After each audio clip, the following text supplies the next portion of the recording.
प्रत्येक मंगलवार रात को पूज्य गुदर्शी का 1 घंटे के प्रवचन पश्चात पंडित विद्वानों द्वारा प्रवचन में आए गए विषयों की व्याख्या तथा मुख्य बिंदु पर विशेष चर्चा चलेगी। तत्पश्चात श्रोता द्वारा कोई भी प्रश्न आज के प्रवचन संबंधित है उसका समाधान दिया जाएगा। आप सबसे नम्र विनती है कि आप सब मूल शास्त्र जी को साथ में रखकर बैठे और विशेष स्पष्टता के लिए उसका रेफरेंस भी करें। जय जिनेन्द्र।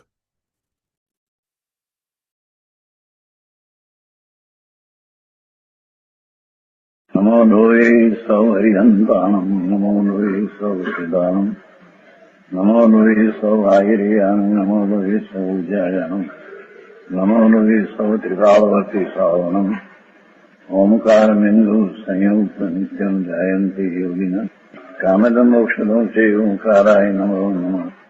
मङ्गलम् भगवान् विष्णु मङ्गलम् गौतमोऽग्नि मङ्गलम् कुञ्कुण्डार्यो विजेन्द्रमोऽस्तु मङ्गलम् नमः समयसाराय स्वानुभूत्या चकास्ते स्वभावाय भावाय सर्वः विभाव धारा दौलतराम जी स्वरूप उसको मूलमा श्लोक स्वरूप आचरण चारित्र इसको यहाँ शुद्ध उपयोग कहते हैं। जो आत्मा है शुद्ध चैतन्य अनाकुल आनंद और शुद्ध स्वरूप है। परमात्मा स्वरूप अपना उसमें विराजमान हुआ आत्मा है। उन पाप तो विकार आचरण है, अशुद्ध उपयोग का आचरण है। शुद्ध अशुद्ध भाव जो है अशुद्ध उपयोग का आचरण है। जड़ की क्रिया है, अजीव का पर्याय का वो आचरण है, जड़ की अवस्था। आत्मा अपना शुद्ध स्वरूप एक समय में विनायक ऐसी दृष्टि होकर अंदर में स्वरूप आचरण चारित्र को प्रकट करते हैं तो उसको नित्यात अनंतानुबंधी का अभाव होता है। आया पहला पुण्य अनुभव दृष्टि प्रथम धर्म प्रगट होता है। प्रथम धर्म प्रगट होता है तब आत्मा इस शुभ शुभ परिणाम की रुचि छोड़कर अपना स्वरूप की खोज में पड़ते हैं।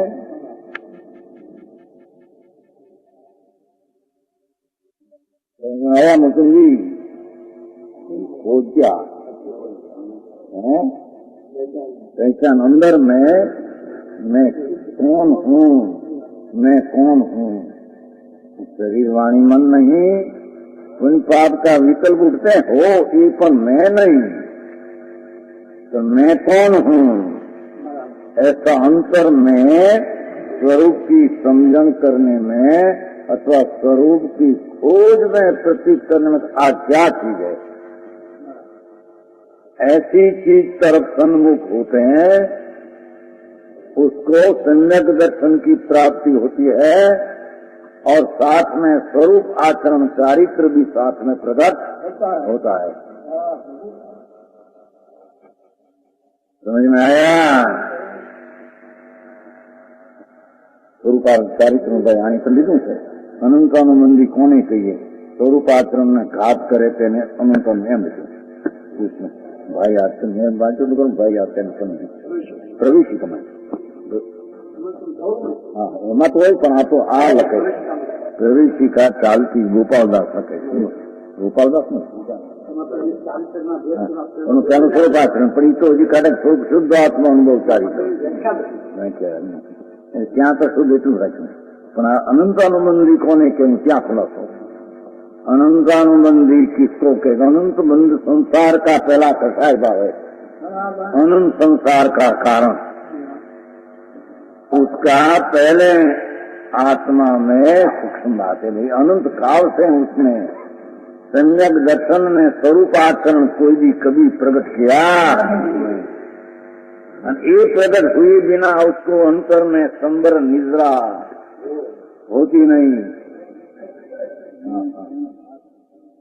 समझ में आया? तो कहते हैं कि भगवान आत्मा शुद्ध पिंड चैतन्य न्याय घन आनंद उसका सन्मुख होते हैं।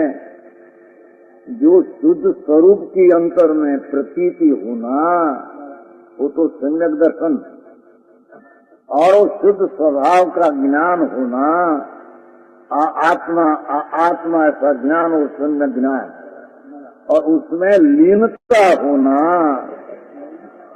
एकाग्रता से लीनता होना, वो स्वरूप आचरण चारित्र जो मिथ्यात्म अनंत अनुबंधी के अभाव से प्रसन्न होता है। तो भाई बहुत झीणी बात है। हो क्या आज कहीं सांभवा मळे नहीं, बीजू मळे क्या पैसा पैसा नो आखो दी धंधा धंधा नो क्या भाई दया पाओ, भक्ति करो, पूजा करो, आ व्रत पाओ। समझ में आया? वो शुभ भाव है, शुभ भाव है, होता है। सातवा उपाय उपाय नहीं, उपाय तो वो आत्मा का आ उपाय करते हैं। तब व्यवहार रत्न त्रय आदि विकल्प है, उसको बाह्य निमित्त तरीके गिनने में आते हैं। रतनलाल जी आप समझने की आप चीज है।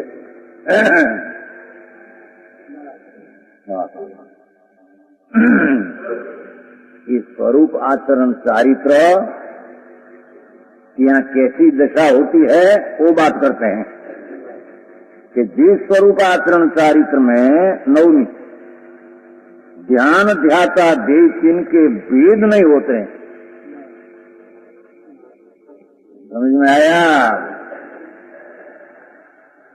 पहले तो वो कही गया था ना कि ध्याता ध्यान देय को विकल्प नहीं है, पहले आया ना मूल पाठ में, कुछ अर्थ चलते हैं। मैं ध्याता ध्यान करने वाला, ध्यान एकाग्रता और आध्याय पूर्ण स्वरूप, ऐसा भेद रूपी विकल्प राग है। वो भी अंतर स्वरूप की एकाग्रता काल में कि राग स्वरूप आचरण में रहते हैं, ये राग नहीं रहते हैं, बुद्धि पूर्वक राग नहीं रहते हैं। प्रथम स्वरूप आचरण में मैं ध्यान करने वाला जाता हूँ, अज्ञान है, अध्यय शुद्ध स्वरूप मेरे ध्येय है। वो भी एक विचार विकल्प राग है। जिस स्वरूप की अंतर्दृष्टि में शुद्धता का ध्येय बनाकर, अध्येय है ऐसा ही नहीं पर अंतर शुद्ध स्वरूप तरफ सन्मुख होने से मैं सन्मुख होने वाला न सन्मुख में कर होता हूँ, ऐसा भी जहाँ राग का भेद बुद्धि नहीं रहती।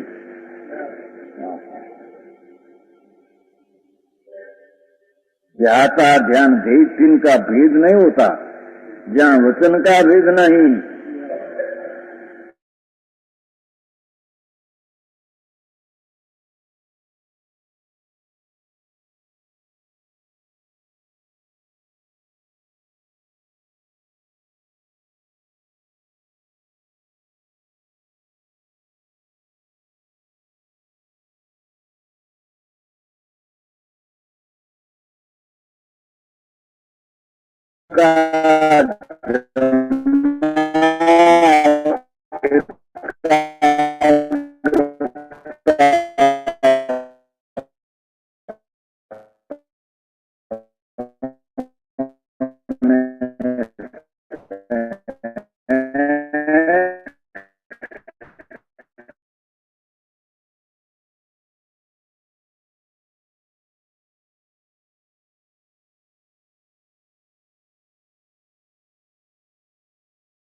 समझ में आया? स्वरूप आचरण संयक दर्शन पूर्वक जहाँ हुआ, दैतन योद अखंड ज्ञान मूर्ति। संयक दर्शन इसको कहा कि सारा एक रूप चैतन ज्ञायक भाव उतार, उसकी अंतर आश्रय करना। तो वो संयक दर्शन के काल में ही प्रतीत हुआ, सम्यक ज्ञान हुआ, और इतने उसे फिर भी हुआ स्वरूप तरफ की लीनता। वो स्वरूप आचरण चारित्र में भेद लक्ष्य में नहीं आता। एक इला अभेद, अभेद ये ऐसा भी विकल्प नहीं।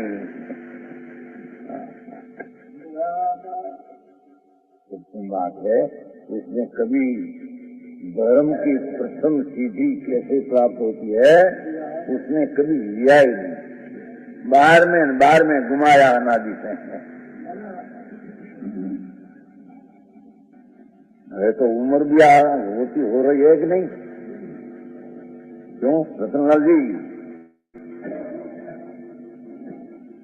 कहते हैं, जो वो दौलत राम जी तो ढाला में ऐसे कहते हैं, ये साधारण ग्रस्तों को कंठस्थ होता है? उसका अर्थ क्या होता है?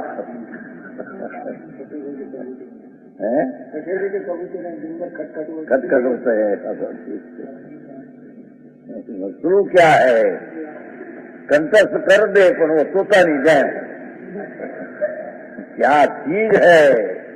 भगवान सर्वज्ञ परमेश्वर त्रिलोकनाथ वितराग देवा देवे कहा।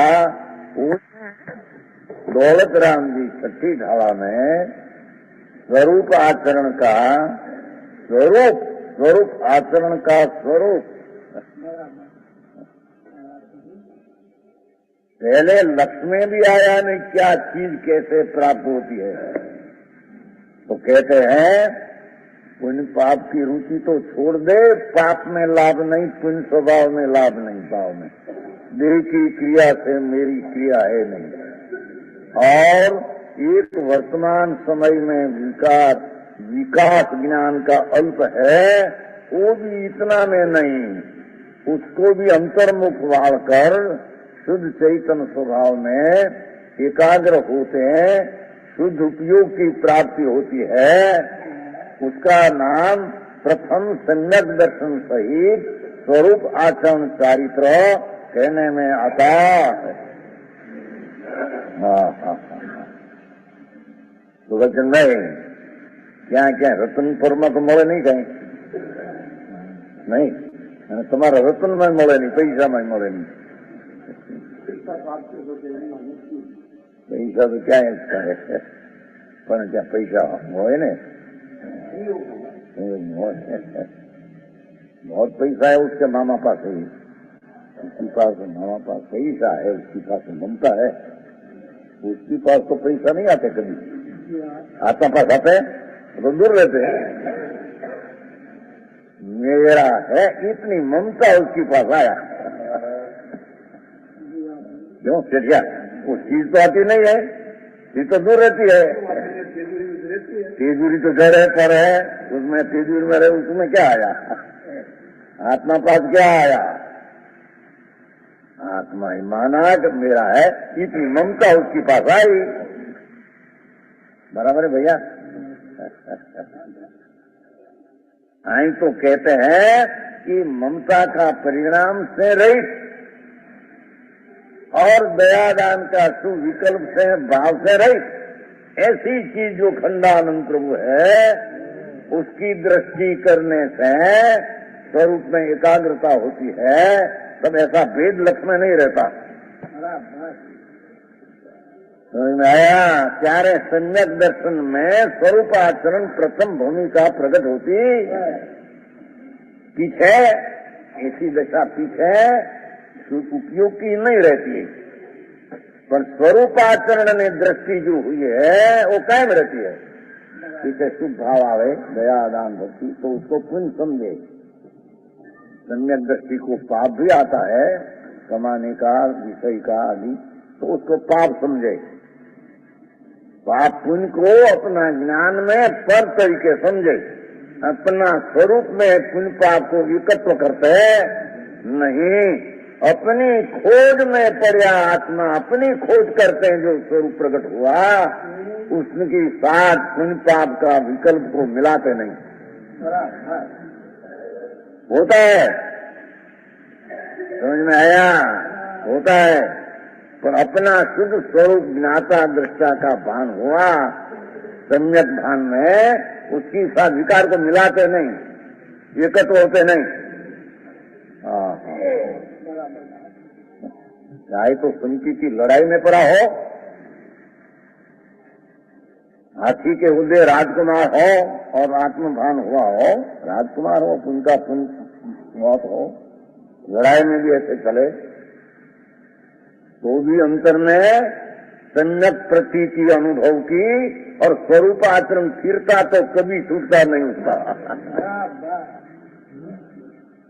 समझ में आया? अज्ञानी आत्मा का भान बिना दयादान व्रत का विकल्प में पड़ा है तो भी उसको स्वरूपाचरण सम्यक दर्शन का अभाव है, माचे कि विकार का एक किला स्वामी है। समझ में आया? जाता न रे आत्मा का स्वभाव ही कर्म। देखो भगवान आत्मा, आत्मा का स्वभाव तो ज्ञान में आनंद है। ये ज्ञान आनंद में एकाग्र जब हुआ स्वरूप चारित्र में, स्वरूप आचरण में, तब शुद्ध स्वभाव की पर्याय सम्यक दर्शन और स्वरूप आचरण का भाव जो प्रकट हुआ वही आत्मा का काम। ये आत्मा का काम, काम नाम कर्म, कर्म नाम कार्य।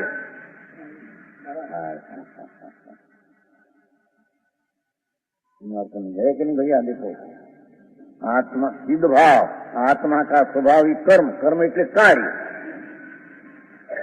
कोई पाप विकल्प दृष्टि में से छूट गया, रुचि में से देह की क्रिया तो मेरी है ही नहीं, तो रुचि छूट गई। तो अपना स्वभाव का अनुभव काल में, स्वरूप आचरण के काल में शुद्ध भाव का पर्याय प्रकट हुई। शुद्ध, वो शुभ अशुभ नहीं, शुद्ध भाव, शुद्ध भाव स्वभाव के आश्रय से शुद्ध भाव प्रकट हुआ, वो आत्मा का कार्य, ये आत्मा का कर्म, ये आत्मा का कर्तव्य। हरे हरे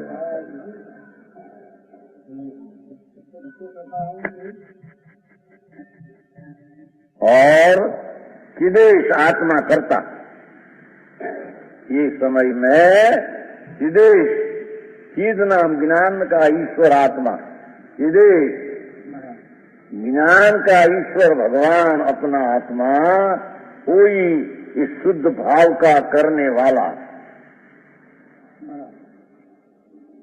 इस शुद्ध भाव का करने वाला विकल्प राग मंद था कि मन है तो वो शुद्ध भाव प्रकट हुआ, ऐसा नहीं। धीरे से समझने योग्य चीजें अनंत काल में इसने किया ही नहीं कभी। एमने जिंदगी घुमाए चले गए 84 अवतार में। वो पुण्यादि किया हो, स्वर्ग आदि एकाध भाव मिले, मिथ्या दृष्टि पड़ा रहा, यहाँ से निकल पशु योनि करके जाओ नरक निगोद में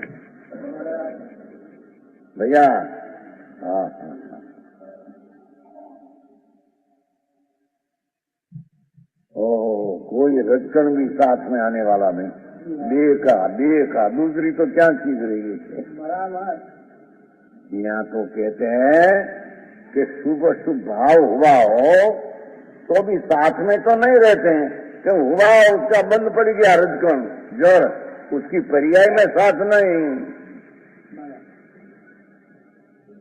अपना स्वरूप जो ज्ञानानंद शुद्ध है, उसकी अंतर्दृष्टि और स्वरूप आचरण प्रकट किया, वो साथ में रहते हैं। समझ में आया? तो कहते हैं कि आत्मा ही करता है, भगवान आत्मा आई तो समझाते तीन, बोलो तीन विचार नहीं रहते हैं, विचार में तीनपन नहीं रहते हैं कि मैं करता, आत्मा करने वाला, शुद्ध भाव मेरा कर्म અને मेरी चेतन की निर्मल क्रिया हुई मेरी क्रिया, ये क्रिया ऐसा तीन भेद अंतर स्वरूप आचरण काल में तीन भेद लक्ष्य में नहीं रहते, होता है।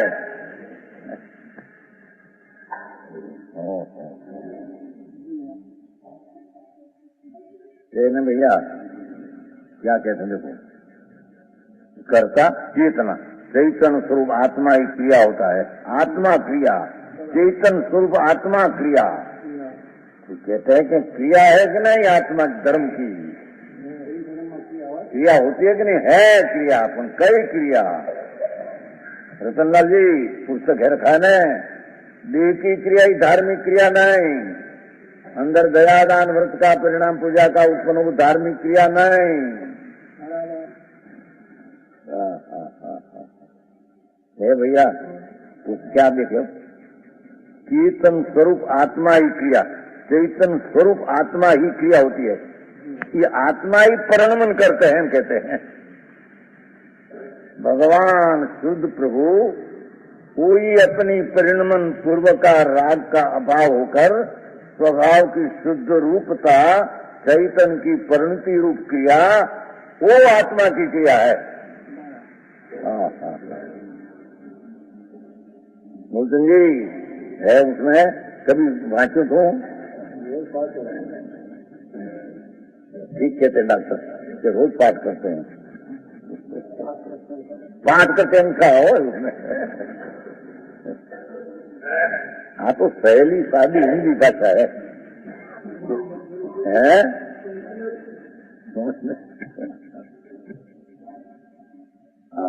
हाँ तो दौलत राम जी तो ढाई बुद्ध की थी, बुद्धन की, तो वो ऐसी करता यहाँ बहुत स्पष्ट उसमें बनाया, वो में ऐसा नहीं है, वो भी हम देखते हैं बुद्धन की दाल आती है, वो बुद्धन की दाल उसमें से बनाया, हाँ तो बहुत स्पष्ट बना दिया, शास्त्र में से सार सार सार सार थोड़ा लेकर बना दिया सार। वो कहते हैं भैया तेरे अनंत काल में स्वरूप आचरण रूप धर्म क्रिया कभी नहीं हुई।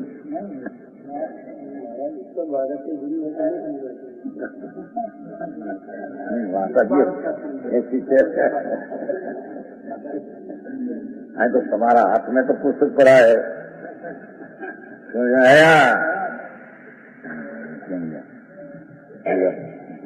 5 आ गया बच्चा तो कुछ अब 5 आ गया ना, समझ में आया। हाँ हाँ वो तो खरा। एक दौलत राम जी कहते हैं कि जब अपना शुद्ध स्वरूप पुण्य पाप का विकल्प का लक्ष्य छोड़कर स्वरूप की दृष्टि करने के काल में उसकी चैतन्य की क्रिया परिणति शुद्ध हुई रहती है, राग अपनी क्रिया ऐसा रहते नहीं। भैया तरंजन जी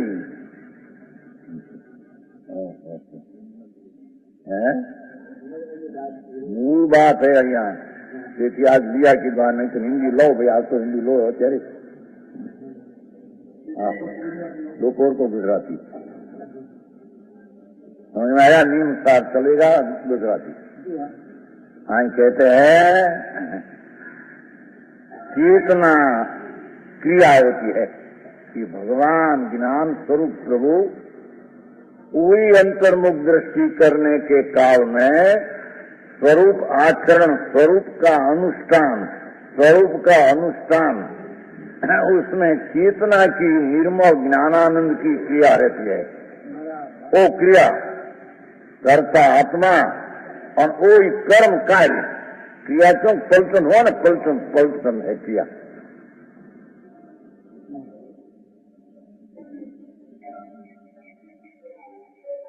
ये क्रिया होता है, कर्ता कर्म किया या तीनों वेद रही एक अखंड हो जाते हैं।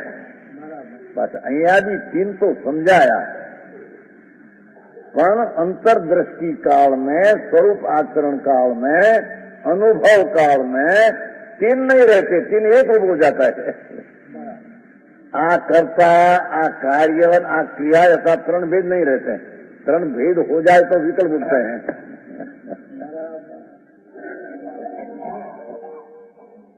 जो आ पहले શું કહેવાય, સિદ્ધાંત પ્રવેશ શીખાયો, समझ में आया? सिद्धांत उसमें वो लिखा है, उसमें समझ आया? अनंत अनुबंधी किसको कहते हैं लिखा है उसमें, जो स्वरूपार्पण चारित्र को उसको कहते हैं। शुद्धात्मानुभवती अविनाभावी चारित्र विशेष को स्वरूपाचरण चारित्र कहते हैं, ऐसा लिखा है। पीछे है लिखा है अनंत अनुबंधी किसको कहते हैं, अनंतानुबंधी क्रोधमान माया लोग किसको कहते हैं? ये आत्मा का स्वरूप आचरण चारित्र को घात करे उसको अनंतानुबंधी क्रोधमान माया लोग कहते हैं। अब तो जैन सिद्धांत प्रविष्ट का बालक मैची बनाया उसमें से वो गोपाल दास बढ़िया है ना भैया, उसने बनाया था। तो शास्त्र में से निकाला है, राजगन का घर का है, कोई की बात आया आर्षगण नहीं पढ़ा, आर्षगण क्या आया क्या? तो वो एक बात तत्व की बात आ कहते हैं, वो कहते हैं शास्त्र कहते हैं। हाँ हाँ, पर पहले इतना तो निश्चय होना चाहिए कि नहीं कि आत्मा प्रथम धर्म पाते हैं, तब राग की एकता है, इतना टूटते हैं तो इतना स्वरूप में एकाग्र होता है कि नहीं? तो न्याय से समझना चाहिए कि नहीं? अनादि काल का आत्मस्वरूप शुद्ध ज्ञानागम घन की पुण्य पाप का विकल्प में अशुभाशुभ में आचरण में है, ये तो अनादि काल का है। अरे जब उसको धर्म प्रकट होता है तो क्या प्रकट हुआ, उसको शुभाशुभ भाव प्रकट हुआ, वो तो है अनादि से। शुभ शुभ राग है, उससे हटकर शुद्ध चैतन्य में एकाग्र हुआ तो शुभाशुभ परिणाम से रहित स्थिरता थोड़ी हुई और स्वरूप की प्रतीत हुई, उसका नाम स्वरूप आचरण चारित्र सम्यक दर्शन काल में पहला होता है। न हो तो शुभाशुभ भाव में एकता हो तो अनादि काल की है।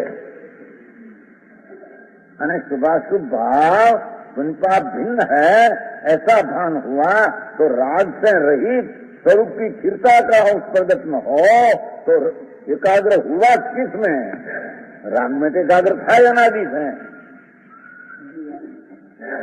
शुभाशुभ राग में एकाग्र तो अनादि का है, वो नई चीज नहीं, वो तो अनंत काल से करते आए। पुण्य पाप स्वर्ग नर्क मिलते ही है।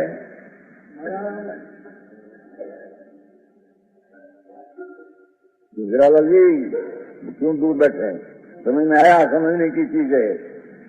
पैसा बहुत आते हैं, बहुत जाते हैं, हमारा हाल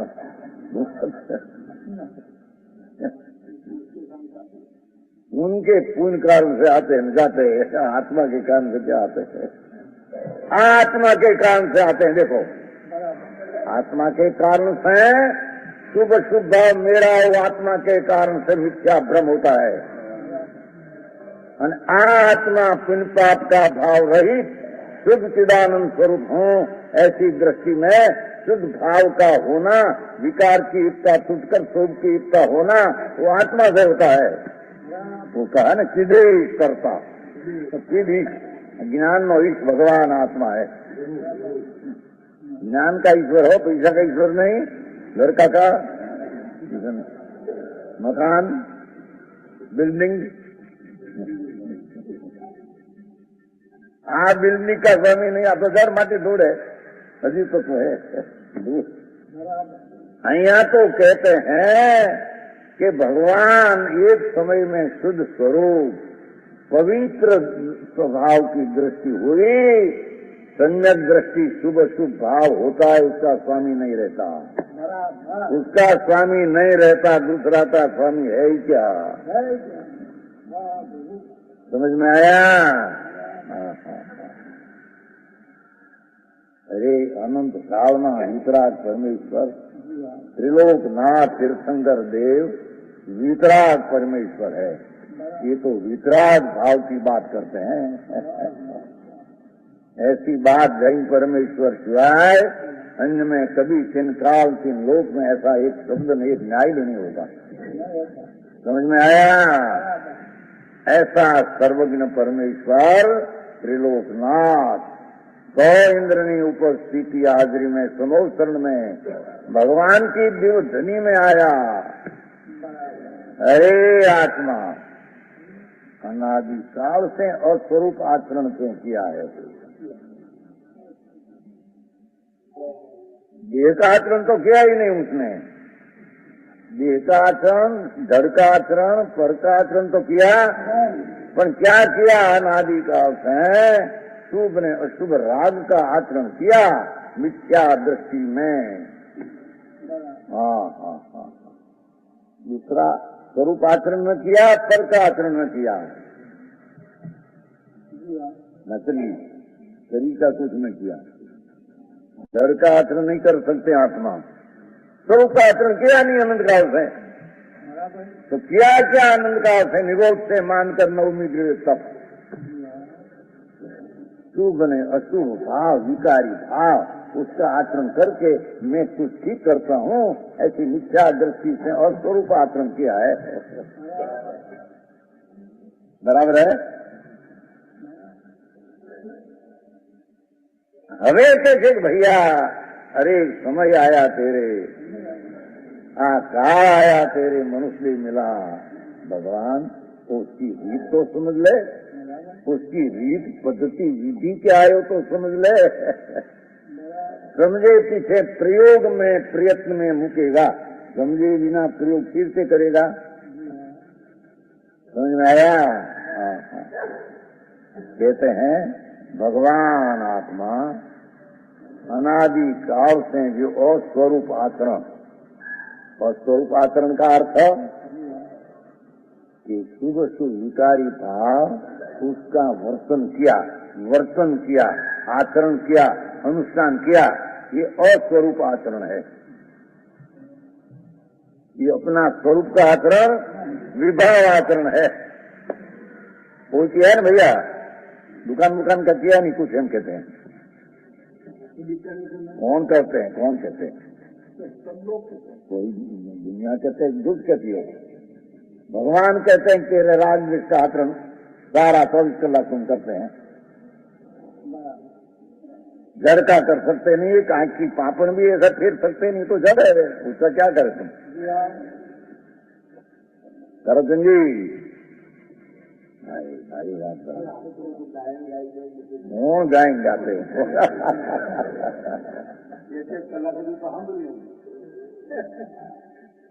ये तो वाणी का आवाज निकलने की जड़ की क्रिया है। अंदर विकल्प आता है जड़ी भजन करने का शुभ भाव, बस इतनी मर्यादा। वो जड़ की आचरण होता है, बोलने का पग ऐसा संतकन होता है, जड़ की क्रिया है, तो वो आत्मा कर सकता है। रुकन जी भाई बात भाई, डॉक्टर कहते हैं उत्तर में ऐसा सुनने में नहीं आते।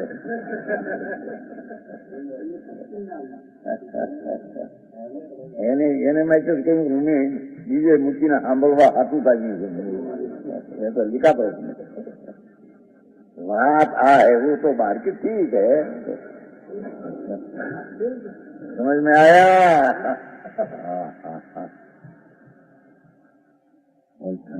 गाना था बोल के आया या नहीं? कहते हैं अरे भगवान ये कभी स्वरूप आचरण कैसे होता है उसका तेरे लक्ष्य में पण ते लिया नहीं,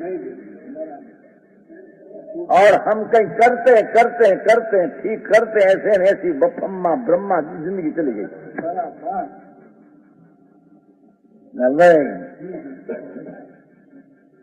क्या मन तो भैया तुम्हारा बापा ने उडाड़ी દીધું બધું। આ 3 વર્ષથી રાત રહ નહોતા ખાતા ને લીલુતરી નહોતા ખાતા ને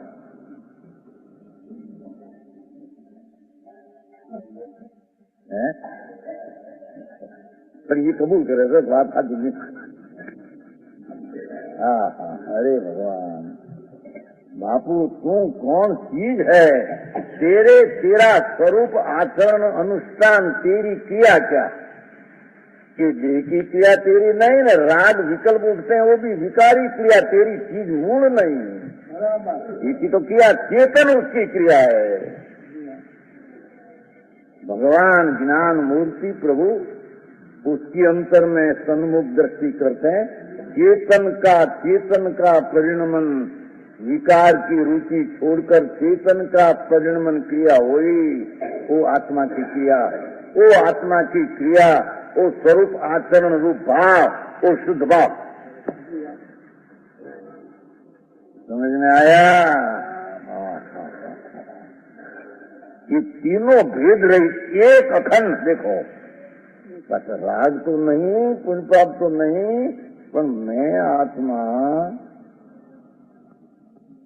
शुद्ध भाव, वो मेरा काम करता चिदेश हूँ आत्मा, मैंने चैतन्य की परिणति निर्मोह हुई किया। तीन भेद भी लक्ष्य में नहीं रहते हैं, सब निर्विकर्म अंदर अभेद दृष्टि होती है, उसको स्वरूप आचरण चारित्र कहते हैं।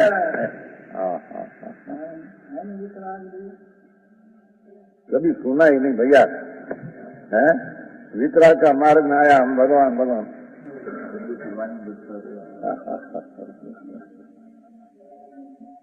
अल्लाह तो बताते हैं, उसको तो बताते हैं। लेकिन मैं बहुत किया था उसमें, प्यार का ख्याल है उसका। वक्त लेना चाहिए थोड़ा थोड़ा यहाँ ऐसा नैसा थोड़ा राजा 80 बजी वक्त पहने थोड़ा कहते हैं। हाँ ठीक। ओ अनंत काल में रह गई चीज, जो करने की चीज का ख्याल भी नहीं, समझन भी नहीं, रुचि भी नहीं, तो प्रयोग कहाँ से करेगा? समझ में आया?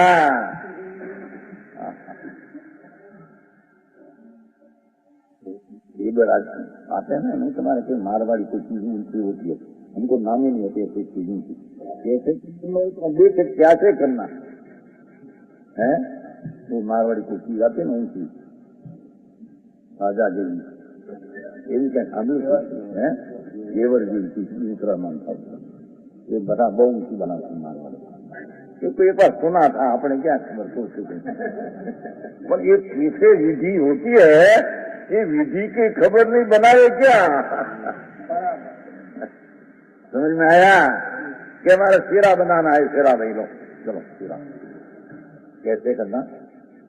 लो पहले आता है ना, घी में सेकना और पीछे गुड़ का पानी नाखना, पर ये करता घी बच जाए कैसे? तो क्या करना?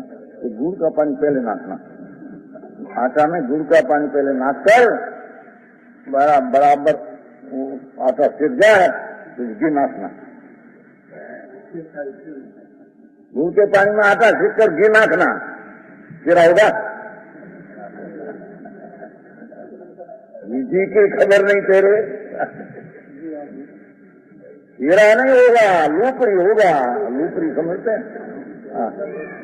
आप थोड़ा ऊपर नहीं होते, थोड़ा ऊपर है, थोड़ा में बांधने काम नहीं आते हैं, क्यों? थोड़ा में बहिरा कहे वो लूपरी बनाते हैं, कहे कि जो बहन वो के जाता बोलता हमारी भाषा से गुजरत समझ हो जी करी, हमारी भाषा में कहे जातू बोलतू घी नाखू, जातू बोलतू इतने समझे, तुम्हारी भाषा उड़ी सोच, जातू बोलतू इतने घी बहु पर न पड़े અને ઘી બિલકુલ ન પડે એમ પણ નહીં,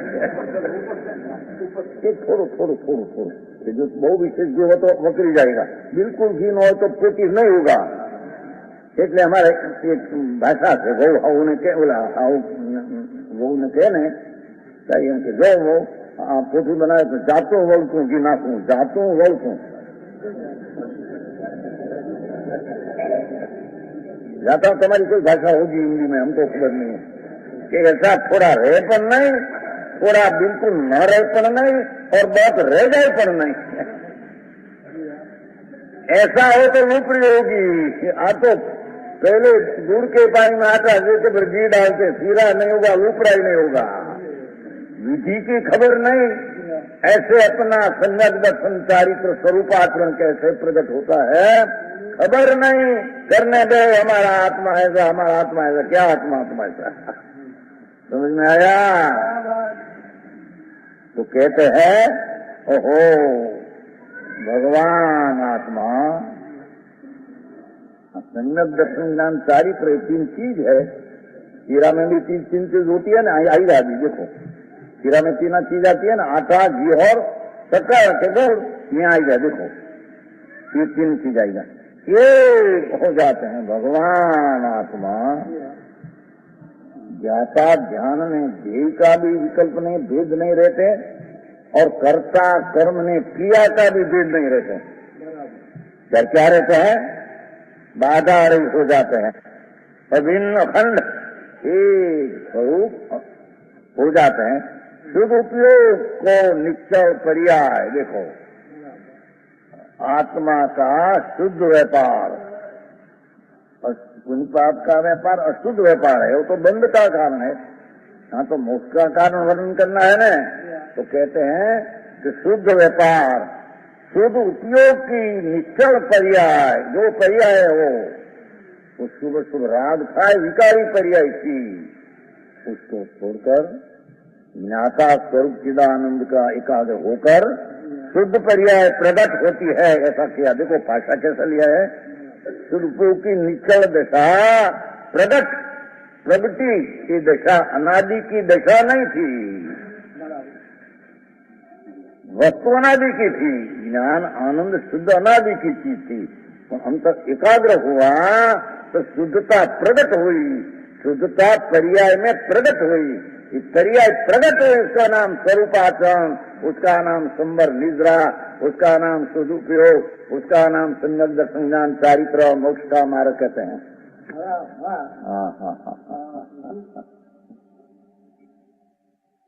समझ में आया है? માં કરે પણ એને વિધિ આવડવી જોઈએ ને, નો કરે એ કરે આ ડોકલો કીધું ને કરું कंजूस भाई है, जाओ भाई हम तेरा सोंगा बताओ कर देते हैं। सोंगा समझे ना, सोंगा कहते हैं। हाँ ये क्या छपना हूँ कौन सा खाना तो इसको કે ગુરુ ખાઈ દે, પણ ખાવાની કર્યા શું? જે કરે ખાए। नहीं तो कहते हैं कि आत्मा करे न अपना अनुभव, अपना भोग भोग में आता है। पर्याय अपनी भोग में भोगता आत्मा, दो भेद भी अंदर अनुभव में नहीं है। नहीं तो कहते हैं दूसरा तो नहीं, दूसरा तो नहीं, पर उसका आत्मा मैं आत्मा आनंद स्वरूप अतीन्द्रिय, उसकी दृष्टि ज्ञान हुआ पहले तो आ आत्मा करता आ कार्य आ मैं भोगता ना भोग्य, ऐसा भेद भी क्या रहते नहीं। दूसरा तो भोगता नहीं, दूसरा तो भोग्य नहीं, पर अपने में भोगता भोगता पे भेद नहीं रहते। समझ में आया? प्रथम स्वरूप की दृष्टि होने के काल में ऐसा होता है, पीछे दृष्टि रहती है, स्वरूपाचरण भी रहते हैं, शुभ अशुभ राग होता है। धंधा में भी देखने में आवे संचिति, भोग में भी देखने में आवे तो राग है, जमते हैं, पाप है या पुण्य है, पृथक रखते हैं, अपने में साथ ग्रहण नहीं करते हैं। ऐसा भेद ज्ञान हुआ, वो भेद ज्ञान हुआ ही हुआ। पर्वत में एक बिजली का प्रहार हुआ और पत्थर दो भाग हो गया। वो रेन से एकता नहीं होता, पीछे रेन कहते समझ, जुड़ी, वो जुड़ी को नहीं जुड़ता, इसमें जुड़ते लाकड़ा वाला यहाँ जुड़े पत्थर बड़ा। ऐसे भगवान आत्मा ज्ञानानंद का स्वरूप प्रभु, पूर्णानंद प्रभु, पुण्य पाप का राग है। एक बार अंतर भेद हुआ, भेद हुआ, एक नहीं होता। समझ में आया? प्रवृत्ति होती है, देखो भाषा है ना, तीनों अभिन्न अभिन्न शुद्ध उपयोग की निचल दशा, प्रगति जहाँ द्रव ज्ञान व्रत ये तीन दाय के लखा। मूलचंद जी कितना टाइम से मोटे है कि नहीं है कंट्रोल है? नहीं कंट्रोल किया है। तुझे को याद करता ठीक करते हैं अर्थ नहीं समझते, अर्थ सुनने बिना भाषा क्या है, इसमें क्या कर।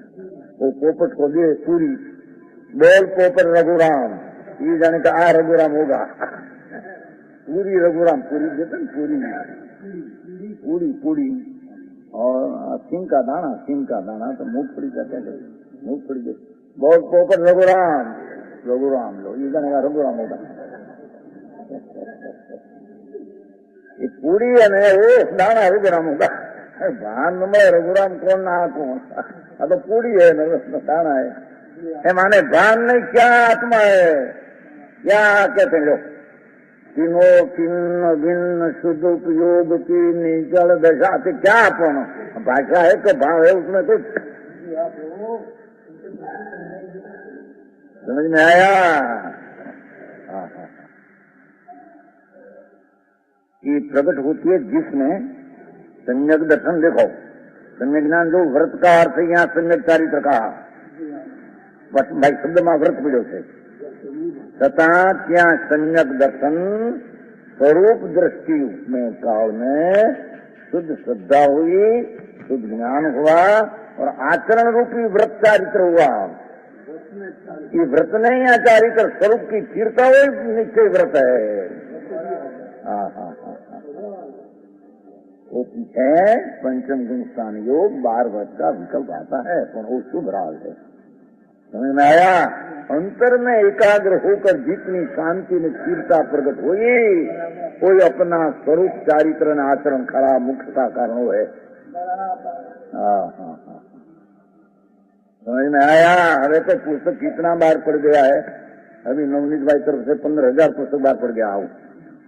कठाड़ा मफत में थी बहुत, 15,000 कितना ही है, 15,000 आतंदर में सन्मत सुंदर बहुत रही है। नवनीत भाई ने सारा संतोष है, तो उसकी प्रीति है बहुत प्रभावना दे लई लोग। आदि व्याख्यान होता है उतारना उसके तरफ से बार पार में पुस्तक व्याख्यान संतोष है, बहुत वर्ष है कंतोष है, बहुत वर्ष से कहते व्याख्यान करो व्याख्यान करो।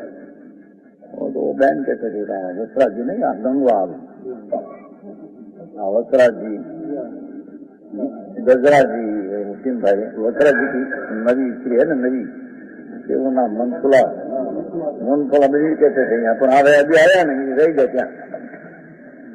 वो भी कहते हैं सदाना का व्याख्यान होना चाहिए, तो चलते हैं यहाँ नहीं मिले। हाँ क्या संसार में इतनी झंझट। कहते हैं भगवान आत्मा वो ये कड़ी में कितना भर दिया है, बहुत भरे है कि नहीं भैया। हाँ 2 ग्राम पंडित, कौन पंडित अपना घर की क्या बात हो, तो अपनी भाषा हिंदी में जोड़ दिया।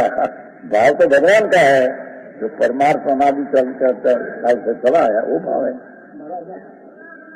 कहते हैं जब भगवान आत्मा स्वरूप की दृष्टि करके स्वरूप का आचरण करते हैं तो तीनों आ गया उसमें।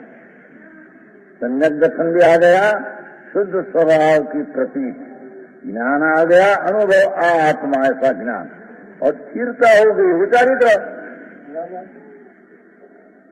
समझ में आया। स्वरूप आचरण चारित्र मोक्ष का मार्ग है। बंधन से छूटने का एक ही उपाय है। बाकी सब बंधने का है।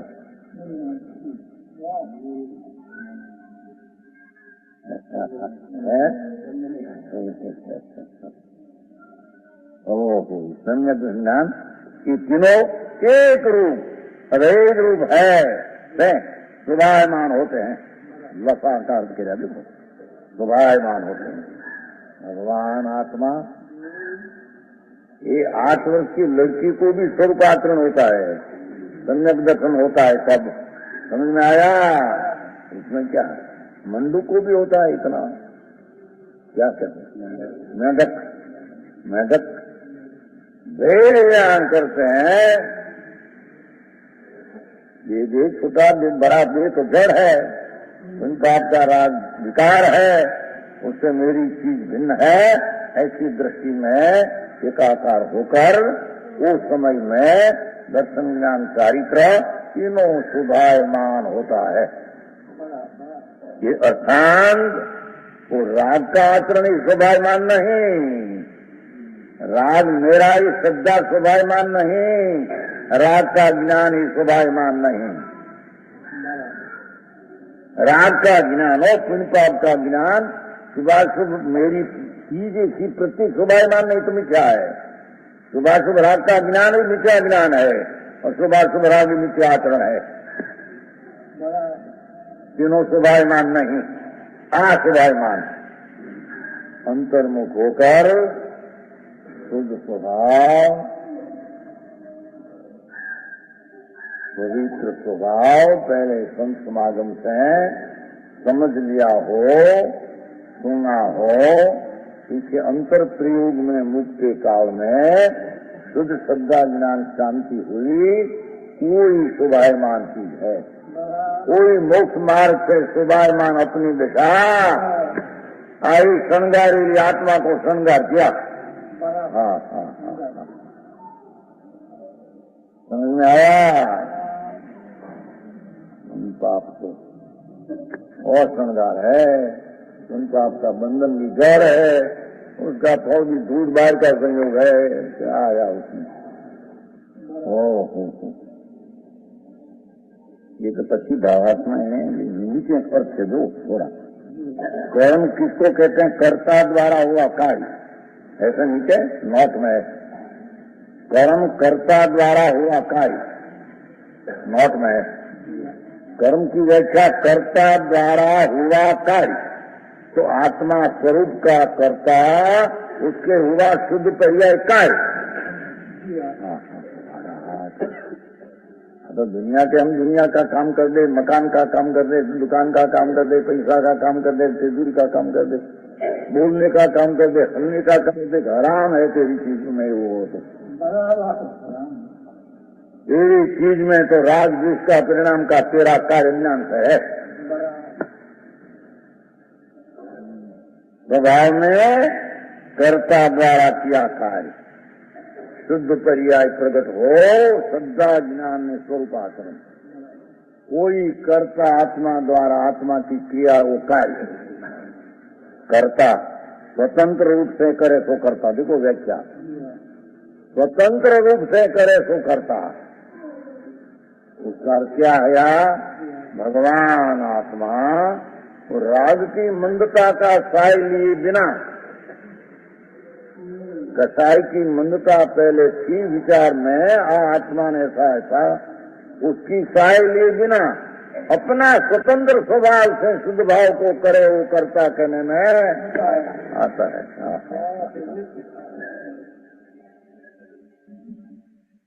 क्या आपने कर्ता कर्म अधिकार में बहुत सुधार आ गई। कर्ता वो निकाल में भी प्रकार का व्याख्या चलती है, निकाल में नहीं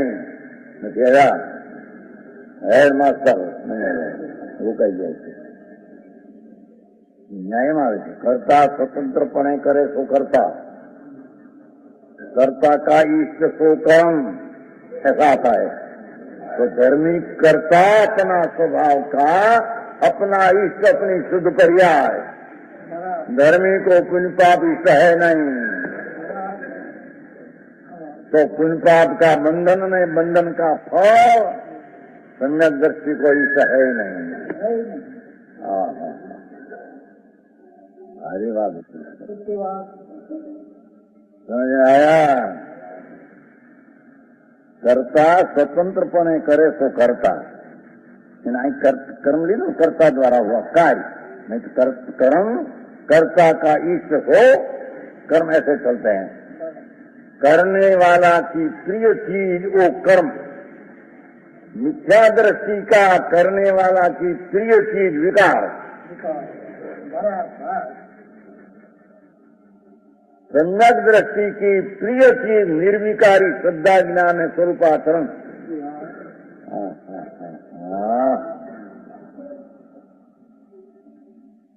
बहुत बात बंद पड़ेगी। वितराग का मूल मार्ग था, बहुत रुक गया। बल्कि बात आती है तो हे एकांत हो गया, हे एकांत हो गया। राड़े पंत पुकार पुकार करो, पुकार करो तुम्हारा पाप। और पुकार अंतर में सुने वाला नहीं। समझ में आया? हाँ हाँ। क्रिया कर्ता द्वारा होने वाली प्रवृत्ति, जो देखो भाई साहब नीचे है भैया, ऐसे क्रिया कर्ता द्वारा होने वाली प्रवृत्ति, जो प्रवृत्ति तो आई और कई प्रवृत्ति देह की क्रिया की, शरीर की वाणी, वो नहीं उन परिणाम की प्रवृत्ति की नहीं। अंतर स्वरूप में दृष्टि करके शुद्ध भाव की पर्याय हुई, वही अपनी प्रवृत्ति, वही अपनी प्रवृत्ति। ये राग से निवृत्ति, वही अपनी प्रवृत्ति।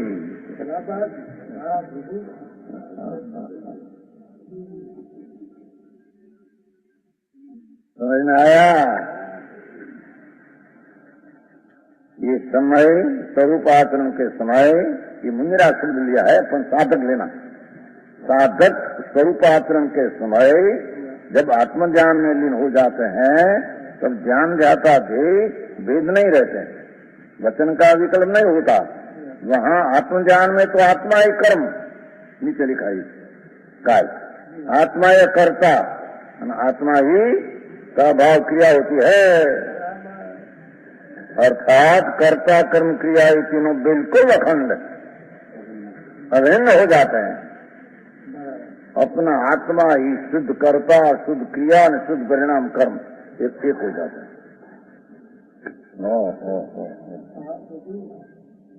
ऐसा तो यहाँ लिखा है स्वरूप आचरण में अनंतानुबंधी का अभाव के कारण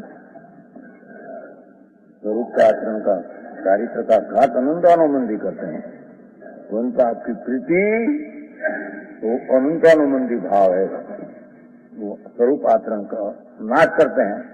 भगवान आत्मा शुद्ध की रुचि का प्रीति उस स्वरूप का आचरण की उत्पत्ति करते हैं, और विघन करने वाला अनंतानुबंधी उसका नाश होता है।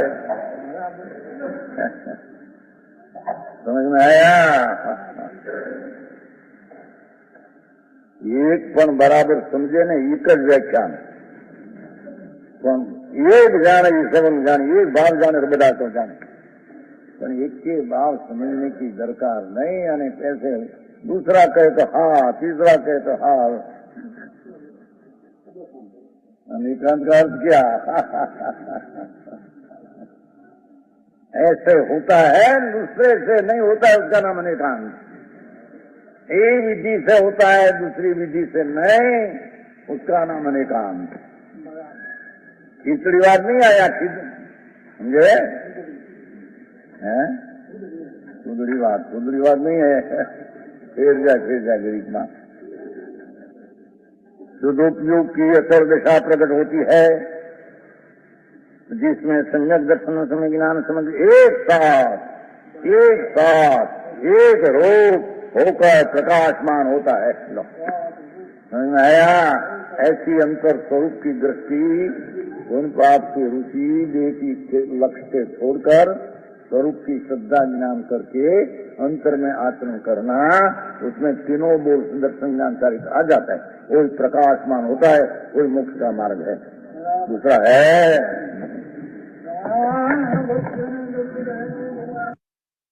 जय जिनेन्द्र।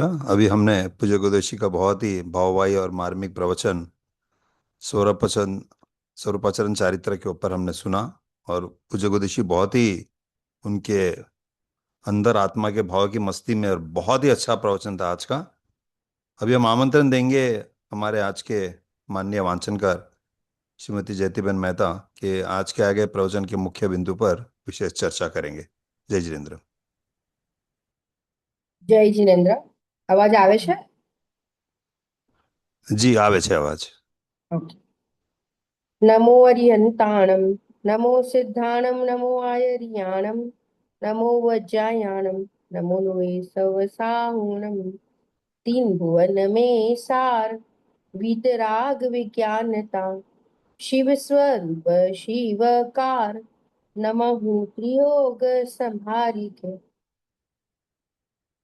પૂજ્ય ગુરુદેવશ્રીનું અત્યંત માર્મિક પ્રવચન, જેમ હમણાં નિશિતભાઈએ કીધું કે બહુ જ સુંદર અને અત્યંત પ્રયોજનભૂત જે વાત છે એને સિદ્ધ કરવા વાળું છોડાળા ગ્રંથ, જેને ગુરુદેવશ્રી હંમેશા કહે છે કે આ ગ્રંથ તો ગાગરમાં સાગર ભરાઈ ગયું છે અને લઘુ સમય સાર છે એવી ઉપમા સાથે આ ગ્રંથને ગુરુદેવશ્રી બીજા બધા ગ્રંથોના પ્રવચન કરતી વખતે પણ યાદ કરે છે.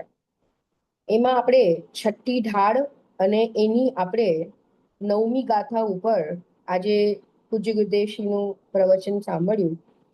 એક જ વિષયને લઈને આખો 1 કલાક જે પ્રવચનમાં માર્મિક વાતો આવી એનો આપણે સાર લઈએ. ખરેખર તો ગુરુદેવશ્રીના પ્રવચન પછી, એટલે પ્રવચન સાંભળીએ એના પછી ખરેખર તો એવો જ ભાવ થાય કે શું બોલવું, કારણ કે 1 કલાકમાં એક ધારાએ જે અધ્યાત્મની ગંગા અને જે અત્યંત દુર્લભ વાતો જે આ કાળમાં આપણને કોઈ આપણા પૂર્વ સાતિશય પુણ્યના ઉદયથી પ્રાપ્ત થઈ છે, એ ગંગામાં નહાતા એમ લાગે કે હવે શું કહેવું. થોડીક ચર્ચા યથાશક્તિએ કરીએ છે. પહેલા આપણે નવમી જે ગાથા છે, જે છઠ્ઠી ઢાળ નો 9મો શ્લોક છે, એને આપણે સાથે એને આપણે પહેલા એનું પાઠ કરીશું. જો વિષય જે છે સ્વરૂપાચરણ ચારિત્ર, એટલે શુદ્ધ ઉપયોગ, શુદ્ધોપયોગનું વર્ણન. ગુરુદેવશ્રી મુખ્યતઃ 6 શબ્દ, અને આમ જો ગાથામાં 9 શબ્દને લઈને ચર્ચા કરી છે, એની આપણે થોડીક ચર્ચા કરીએ. जहाँ ध्यान ध्याता ध्येय को न विकल्प वच भेदना, जहाँ चिद भाव कर्म चिदेश करता चेतना क्रिया, तहाँ तीनों अभिन्न अखिन्न शुद्ध उपयोग की निश्चल दशा प्रगटी, जहाँ द्रग ज्ञान व्रत ये 3 धाय से लसा.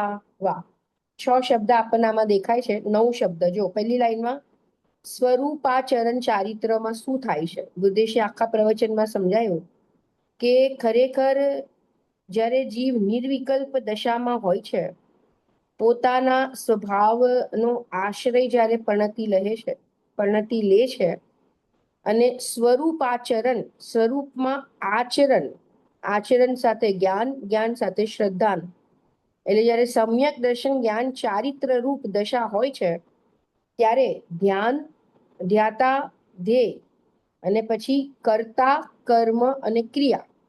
6 શબ્દ લીધા. ધ્યાન, ધ્યાતા, ધ્યેયનું સ્વરૂપ સમજાયું, કર્તા, કર્મ અને ક્રિયાનું સ્વરૂપ સમજાયું, અને વાત એ કરી કે સ્વરૂપાચરણ ચારિત્રના સમયે ધ્યાન, ધ્યાતા, ધ્યેય અને કર્તા, કર્મ, ક્રિયા આ સંબંધી કોઈ પણ વિકલ્પ નિર્વિકલ્પ દશામાં સ્થિત જીવને હોતા નથી. જે પણ તત્વ નિર્ણય છે, જે પણ તત્વ અભ્યાસ છે, વસ્તુ સંબંધીનો જે નિર્ણય છે, એ અનુભવની પહેલા, નિર્વિકલ્પ દશાની પહેલા ની જે ભૂમિકા છે એમાં જીવ કરે છે. પરંતુ જ્યારે નિર્વિકલ્પ દશા પ્રગટ થાય છે, ત્યારે એ દશાના સમયે ઉપયોગ જ્યારે અંતર્મુખ થઈને સ્વભાવમાં રમણતા કરે છે, સ્વરૂપ આચરણ કરે છે, ત્યારે ધ્યાન ધ્યાતા ધ્યેય અને કર્તા કર્મ ક્રિયા આ સંબંધીના કોઈ વિકલ્પ નથી હોતા. પરંતુ ખરેખર વાસ્તવિકતાથી જોઈએ તો અનુભવના કાળમાં જ ખરી ક્રિયા, ખરો કર્તા અને ખરું કર્મ જ્ઞાનીને પ્રગટ થાય છે. એનો બહુ જ સુંદર આખો જે વિષય છે એને ગુરુદેવશ્રીએ લીધો. જો અહીંયા આપણી પાસે સામે નોટ્સ છે, એ નોટ્સમાં પણ તમે જોશો તો આત્માનું સ્વરૂપ જ્યારે પણ ગુરદેશી સમજાવે તો 3 ક્રિયાથી સમજાવે, અને એમાં એમ સિદ્ધ કરે કે આત્માની ક્રિયા કઈ છે. ખ્યાલ આવે છે? તો શરૂઆતમાં જ ગુરદેશે કીધું કે જે જળની ક્રિયા છે, એટલે કે અજીવ તત્વનું જે પ્રણમન છે, જે શરીર છે, જે બાહ્ય કર્મનો ઉદય છે, એ બધી જળની ક્રિયાનો કરતા આત્મા નથી.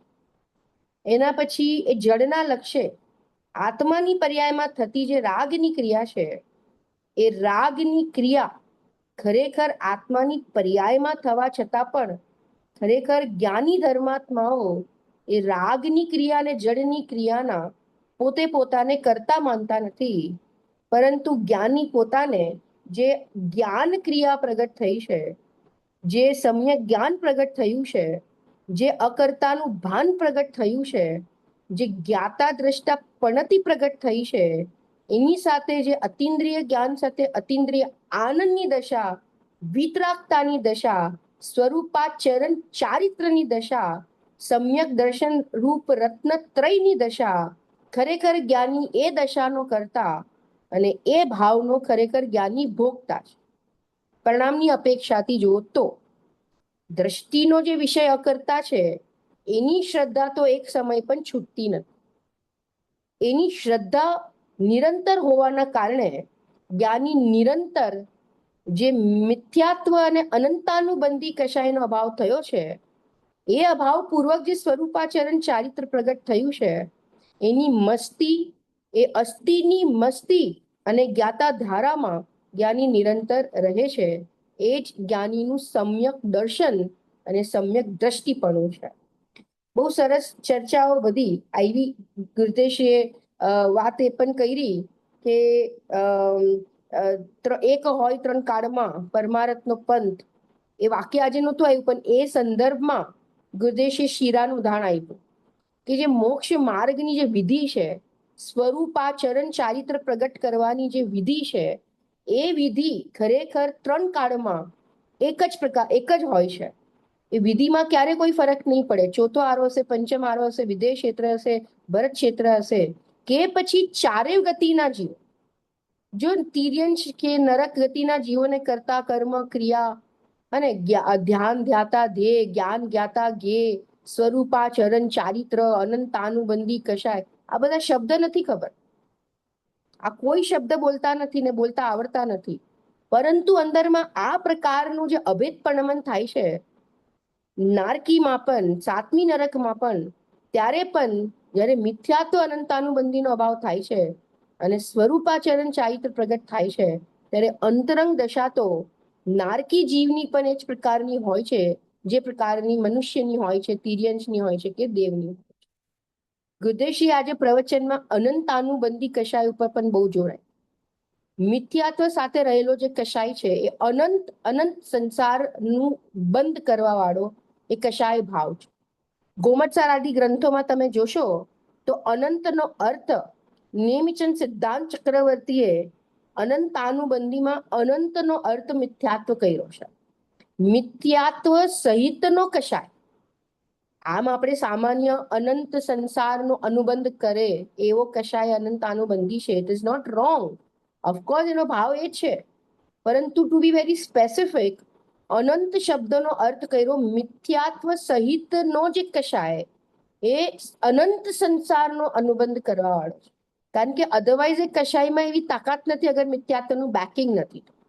ગુરદેશજીની તો આ જ ખૂબી રહી છે, આ જ વિશેષતા રહી છે કે જે સંસારનું મૂળ છે, જે સંસાર પરિભ્રમણનું મૂળ કારણ છે, એ મિથ્યાત્વ સહિતનો જે અનંતાનુબંધી કશાય છે, એનો અભાવ કેવી રીતના થાય, એનું સ્વરૂપ શું છે, એ મિથ્યાત્વ કોને કહેવાય, એનું ભાવ ભાષણ પૂર્વ ગુરદેશી એના અભાવની વિધિ જે છે એ બતાવી છે. ખ્યાલ આવે છે? એટલે આખું જે આજે પ્રવચન હતું એ સ્વરૂપાચરણ ચારિત્રના સ્વરૂપને સમજાવવાનું પ્રવચન હતું. ખ્યાલ આવે છે?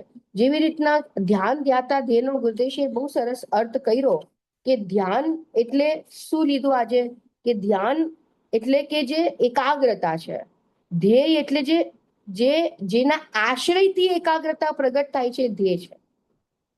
ધ્યેય એટલે શુદ્ધાત્મા. આપણે કહીએ ને પરમ પાણામિક ભાવ, એને ધ્યેય કહેવાય, ધ્યેય તત્વ.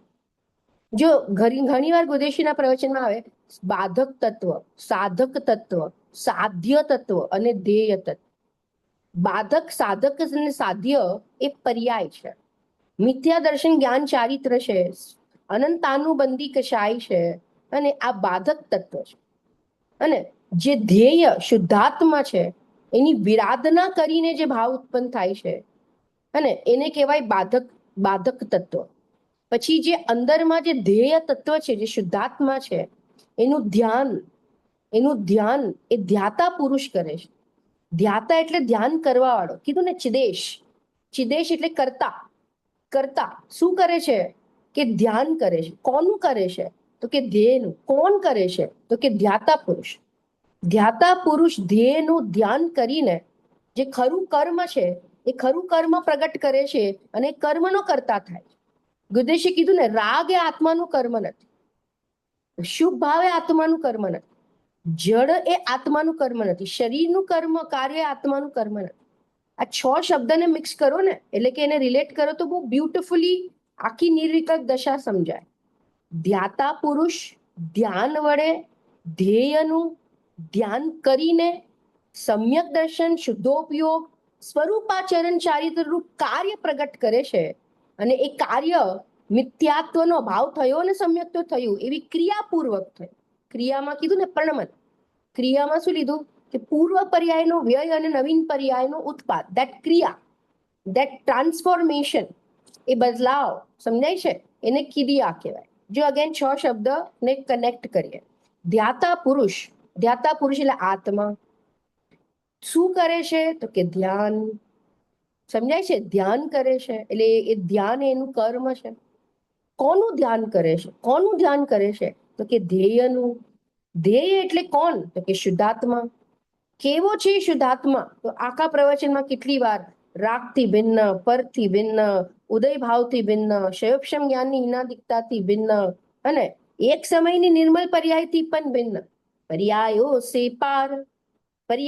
સે પાર ત્રિકાલી ધ્રુવ કા સદા સહારા હૈ. તો એ પર્યાયથી પાર જે ધ્યેય તત્વ છે એ ધ્યેય તત્વનું ધ્યાતા પુરુષ ધ્યાન કરે છે એનું કાર્ય. અને કરતા શું થાય છે? અને એ કરતા શું થાય છે તો કે શુદ્ધોપયોગ રૂપ દશા પ્રગટ થાય છે. ખ્યાલ આવે છે? અને એનું જ નામ અહીંયા કીધું ને કે સમ્યક દર્શન જ્ઞાન ચારિત્ર. છંદમાં 3 વાત આવી ને, પ્રગટી જહાં, દ્રગ, જ્ઞાન, વ્રત, ये 3 धा એકે લસા, એટલે કે એ એક રૂપ દશા. ત્રણેયની સમ્યક દર્શન જ્ઞાન ચારિત્રાણી મોક્ષ માર્ગ. તો એવી રત્નત્રય રૂપ જે દશા છે એ રત્નત્રય રૂપ દશા પ્રગટ થાય છે. અને એ રત્નત્રય રૂપ દશા પ્રગટ થાય ત્યારે ન રત્નત્રયનો વિકલ્પ છે, ન ધ્યાન ધ્યાતા ધ્યેયનો વિકલ્પ છે, ન જ્ઞાન જ્ઞાતા જ્ઞેયનો વિકલ્પ છે, ન કર્તા કર્મ ક્રિયાનો વિકલ્પ છે, ન હું ધ્યાન કરું છું ને આ આત્મા મારું ધ્યેય છે એવો કોઈ ગુણવણીનો વિકલ્પ નથી, દ્રવ્ય પર્યાયનો વિકલ્પ નથી. એ પર્યાય ભૂલી જાય છે કે હું ધ્યાન કરું છું. સમજાય છે કે હું ધ્યાન કરનાર છું અને શુદ્ધાત્મા એ મારું ધ્યેય છે એવો કોઈ વિકલ્પ નથી. ખાલી એક અનુભવની દશા છે, એક વેદનની દશા છે, એક અંદરમાં બસ એક સ્થિરતાની દશા છે, જેમાં સંપૂર્ણ વિકલ્પનો ભાવ થઈને નિર્વિકલ્પ દશા જે પ્રગટ થાય છે એ નિર્વિકલ્પ દશા પ્રગટ થતા મોક્ષ માર્ગ ચાલુ થાય છે. ગુદેશે આજે કેટલી વાત સિદ્ધ કરી કે નિગોતી લઈને 9મી ગ્રેવિક સુધી આ જીવ પંચપરાવર્તન કરીને 4 ગતિ 84 લાખ યોનિઓમાં પરિભ્રમણ કરતો અને અનંત કાળ વિતાવી દીધો સંસારમાં, પણ એક સમય માત્ર માટે સ્વરૂપાચરણ ચારિત્ર, સ્વરૂપમાં આચરણ રૂપ ચારિત્ર પ્રગટ ન કર્યું. એક સમય માટે. પછી એમ પણ વાત પોઝિટિવ આવી કે 8 વર્ષની દીકરી હોય કે મેંડક હોય, એક દેડકો હોય કે પછી એક ચકલી હોય કે નરકનો નારકી હોય અને કે સ્વર્ગનો દેવ અપાર અનુકૂળતામાં હોય અને અંદરનો પુરુષાર્થ જાગે તો 4 ગતિના જીવો આવી નિર્વિકલ્પ સ્વરૂપાચરણ ચારિત્ર દશા પ્રગટ કરી શકવામાં સમર્થ છે. ખ્યાલ આવે છે? અને પછી કર્તા કર્મ આદિની પરિભાષા એ સ્વતંત્રતાથી પોતાનું કાર્ય કરે એને કર્તા કહેવાય. અને જે કર્તાને ઈષ્ટ છે એનું કર્મ છે, અને કર્તા દ્વારા થવાવાળી પ્રવૃત્તિ છે એનું કર્મ છે. કર્તાને રાગ ઈષ્ટ નથી, રાગાદી ભાવ અનિષ્ટ છે, કોઈ પર પદાર્થ અનિષ્ટ નથી. જીવ માટે કોઈ કર્મનો ઉદય, કોઈ પર પદાર્થ, કોઈ સંયોગ અને કે કોઈ પણ પરિસ્થિતિ અનિષ્ટ નથી. અનિષ્ટ છે તો અંદરમાં એનો મોહ રાગ દ્વેષનો ભાવ, વિરાધક ભાવ અને કરતું જે ખોટી કરતા બુદ્ધિ છે એ ભાવ, એ મિથ્યાત્વ, અજ્ઞાન, અવિરતિ, પ્રમાદ, કશા યોગ, આશ્રવ, બન, પુણ્ય, પાપમાં એકત્વ બુદ્ધિ છે એ રૂપે જ પોતાને અનુભવે છે. એ જે માન્યતા છે એ જ એની માટે અનિષ્ટતા છે. અને એનાથી રહિત સ્વરૂપના આશ્રય જે સ્વરૂપા ચરણ ચારિત્ર પ્રગટ થાય છે એ જ કર્તાને ઈષ્ટ છે. અને કર્તા સ્વતંત્રતાથી પોતાનું કાર્ય કરે, એનું કાર્ય કરવા માટે એને કોઈની જરૂર નથી. બેનશ્રીએ બહુ જ સરસ દ્રવ્યની પરિભાષાએ આપી વચનામૃતમાં કે જેને પોતાનું કાર્ય કરવા માટે કોઈ અન્યની જરૂરત નથી, કોઈ પરાધીનતા નથી, કોઈની રાહ જોવી પડતી નથી. સમજાય છે? સ્વતંત્રતાથી પોતાનું કાર્ય કરે છે અને ઈષ્ટ ભાવને પ્રાપ્ત કરે છે. સમજાય છે? અને એને ભોગવે છે. એ જ ખરેખર જ્ઞાની જીવની જે દશા છે એ જ દશા. હે ને? બહુ સરસ આજનું પ્રવચન પૂજ્ય ગુરુદેવશ્રીનું હતું. અને છેલ્લે પછી ગુરુદેવશ્રીએ જે અનેકાંતની વાત પણ કરી કે આ જીવને ખરેખર અને ખરેખર આ જીવને સાચા માર્ગની ખબર જ નથી, એને તત્વનો પરિચય જ નથી. અને વ્રત પાદીમાં રોકાઈ ગયો, શૈવક્ષમ જ્ઞાન નિનાદિકતામાં રોકાઈ ગયો, પાંચ ઇન્દ્રિયના વિષય ભોગોને ભોગવવામાં રોકાઈ ગયો. પરંતુ ખરેખર જે માર્ગ, જે સર્વજ્ઞ પ્રણિત જે માર્ગ છે, ગંધર્વે ઝીલ્યો છે, આચાર્ય લિપિબદ્ધ કર્યો છે, જ્ઞાનીઓ દ્વારા આ કાળમાં ગુરુદેવશ્રી અને બેનશ્રી દ્વારા, માતાજી દ્વારા આપણને જે આ અમૂલ્ય માર્ગ પ્રાપ્ત થયો છે એની જીવને ખબર જ નથી. અનેકાંતની બહુ સરસ ગુરુદેવશ્રીએ વાત કરી કે ખરેખર અનેકાંત એટલે જીવ ખરેખર પોતાના વિતરાગ ભાવનો કરતા છે, રાગ ભાવનો કરતા છે જ નહીં. કે પછી નિશ્ચયથી જ ધર્મ થાય એવાથી ધર્મ થાય જ નહીં. શુભ ભાવ કરતા કરતા ધર્મ ન થાય, શુદ્ધ ભાવથી જ ધર્મ થાય. અને પોતાનો જ કરતા છે, પરનો કરતા છે જ નહીં. પોતાનું સુખ પોતામાં જ છે, પરમાં છે જ નહીં. ખરેખર આ અનેકાંત છે, ખરેખર આ અનેકાંત છે. મેં કીધું ને કોઈ ફુદ્દડી વાત નથી. ખરેખર અનેકાંતનું સ્વરૂપ પણ જીવ સમજતો નથી, એટલે માટે અનાદિકાળથી દુઃખી થઈ રહ્યો છે. અને છેલ્લે પછી શું જીવ માટે શોભનીય છે, શું જીવ માટે અશોભનીય છે, કે પંચ પરાવર્તન, પરિભ્રમણ, અજ્ઞાન, મિથ્યાત્વ અને આવો અમૂલ્ય મનુષ્ય ભાવ પ્રાપ્ત કર્યા પછી પણ જીવ એને વેડફી નાખે, ઉપયોગની બરબાદી કરે, સમય શક્તિ વીર્યની બરબાદી કરીને અને અશુભ ભાવ વડે, પાપ ભાવ વડે, મિથ્યાત્વની પુષ્ટિ વડે અને જીવ પાછો સંસારમાં પરિભ્રમણ કરવા ચાલ્યો જાય તો ટોડરમલજી સાહેબ કહે છે કે તારા અભાગ્યની મહિમા અમારાથી તો થતી નથી. જો એક વાત સમજો, એક ફોર્મ્યુલા તમને કહું, જેવી ગુરુદેવશ્રીના પ્રવચનનો બધો સાર છે, એક ખાલી શબ્દોમાં ગોઠવીને કહું કે કશાયની મનતા પણ મોહની તીવ્રતા, કશાયની મંદતા અને મોહની તીવ્રતા જીવને સંસારમાં રખડાવે છે. દ્રવ્યલિંગી મુનિ બનીને, જે રીતના 6 ડાળાની ગાથા છે, મુનિવ્રત ધાર અનંત બેર ગ્રેવિક ઉપજાયો, દ્રવ્યલિંગી મુનિ બનીને કશાયની મંદતા તો કરી કે આખું શરીર ફાડીને એમાં મીઠું મરચું ભરી દે તો પણ આંખની કોર લાલ ન થાય, એવી કશાયની મંદતા તો કરી. પણ મોહની તીવ્રતા, તમે કહેશો મોહની શું તીવ્રતા છે? ત્યાં મોહની શું તીવ્રતા છે? અરે એ કશાયની મંદતામાં અને એ અસમાન જાતિ દ્રવ્ય લિંગ ભાવ જે શરીર છે એ શરીરમાં સમજાય છે, મુનિ અવસ્થામાં આ મારો સંઘ, આ મારા શિષ્ય, આ હું આચાર્ય, તો એ જે કશાયની મંતારૂપ ભાવ કે ક્રિયા બહારમાં જે 28 મૂળગુણ આદિ પાલન કરવાનો જે ભાવ, તો એ જે આશ્રવ તત્વ અને અજીવ તત્વમાં એ જે કશાયની મંતામાં એકત્વ કરે છે એ જ મોહની તીવ્રતા. કશાયની મંતાના ફળમાં 9મી ગ્રેવિકમાં તો જશે, પણ મોહની તીવ્રતા ત્યાં પણ રહી જશે. તો કાલાંતરે ત્રસ્પર્યાયનો કાળ પૂરો થતા મિથ્યાત્વ સહિત જીવ નિગોદ દશામાં પાછો ચાલ્યો જશે જ્યાંથી આવ્યો છે. તો કશાયની મંદતા અને મોહની તીવ્રતા ખ્યાલ આવે છે? ખરેખર કશાયની પણ મનતા અને મોહની પણ મનતા એ જીવને મોહના અભાવના માર્ગ તરફ લઈ જશે. હવે તમે કહેશો કશાયની મનતા ને મોની મનતા, તો ગુરુદેવશ્રીના પ્રતાપે આપણને જે તત્વજ્ઞાન પ્રાપ્ત થયું છે એમાં કશાયની મનતા છે, સમજાય છે, અને પછી જે તત્વ વિચાર ચાલે છે અને વસ્તુ સ્વરૂપનો નિર્ણય થાય છે, માર્ગનો નિર્ણય થાય છે, માર્ગના ફળનો નિર્ણય થાય છે, એ માર્ગ અને માર્ગ ફળની વિધિનો નિર્ણય થાય છે, અને વિધિ જેના આશ્રયથી પ્રગટ થાય છે એવા શુદ્ધાત્માનો નિર્ણય થાય છે. એ નિર્ણય, એ વિચાર, એ તત્વ વિચાર કર વિચાર તો પામ, એ વિચાર જીવને મોહ અંદરમાં મંદ, જીવનો મોહ મન થાય છે, એ મોહના મૂળિયા હાલે છે. આ બોલવું અને આ સાંભળવું એ કોઈ મોહના મૂળિયા હલાવવાનું કારણ નથી. સમજાય છે? કશાયની મનતા છે, પણ એના પર વિચાર કરો, એના પર ગંભીરતાથી વિચાર કરવો, એ જ ખરેખર મોહની મંદતા છે.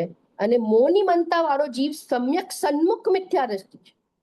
અને કીધું ને, એ સમ્યક સન્મુખ મિથ્યા દ્રષ્ટિ ભલે પછી અનુભવ પહેલા ગુણ ગુણી, જ્ઞાન જ્ઞાતા ગે, ધ્યાન ધ્યાતા દે, કર્તા કર્મ ક્રિયા, સ્વરૂપ, એની શક્તિઓ, પોતાની ઉર્ધ્વતા, પોતાની મહિમા, પોતાની મસ્તી, અને પોતાને વારંવાર ઉર્ધ્વ કરવો ઉપયોગમાં, અને સ્વરૂપને ઉપયોગમાં રમાડવો, એ વિકલ્પાત્મક દશા એવી ઉગ્રપણે ચાલે કે એનું પણ ઉલ્લંઘન કરીને, એને ઓળંગીને, અને એ આપણે કહીએ ને પક્ષાંતિક્રાંત એવી નિર્વિકલ્પ દશામાં જીવ બિરાજમાન થાય છે.